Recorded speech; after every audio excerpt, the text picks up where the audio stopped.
वाघाच्या घरात बछडे, जन्मत नाही हिजडे. माजी खासदार विनायक राऊत ठाकरेंच्या शिवसेनेचे कडवट नेते आहेत. कोकणात त्यांनी राणेंना घाम फोडला. भ्रष्ट पद्धतीने त्यांचा पराभव केला गेला नाही तर कधीच राणेंच्या साम्राज्यावरून झाडू फिरला असता. सुप्रीम कोर्टाने महाराष्ट्र सरकारला हाग्या दम दिल्यामुळे कोर्टातील निवडणुकीच्या केसेस गतिमान होऊ शकतात. राणेंचे बिराड गुंडाळले जाऊ शकते म्हणून राऊतांना त्रास दिला जातोय.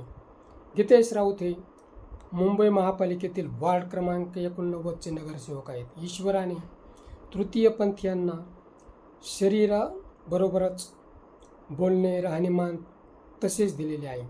लग्न जमविताना सेन खाऊन लग्न जमविले होते की पैसे घेऊन लग्न जमविले? मुलगी मास्क लावून बेफाम बोलते तेव्हाच संशय बळावतो.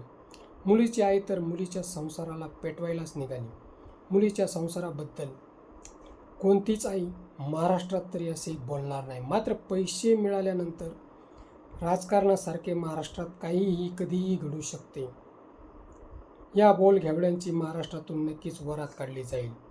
दूध का दूध आणि पाणी का पाणी नक्कीच होईल. मित्रो, हा व्हिडिओ कसा वाटला ते कमेंट बॉक्समध्ये सांगा आणि ॲक्शन मराठी चॅनलला सबस्क्राईब करा. सध्या माजी खासदार विनायक राऊत यांच्या विरोधात नवेच कुभांड रचले जात आहे. त्याचा पर्दाफाश कसा होईल ते कमेंट बॉक्समध्ये जरूर सांगा.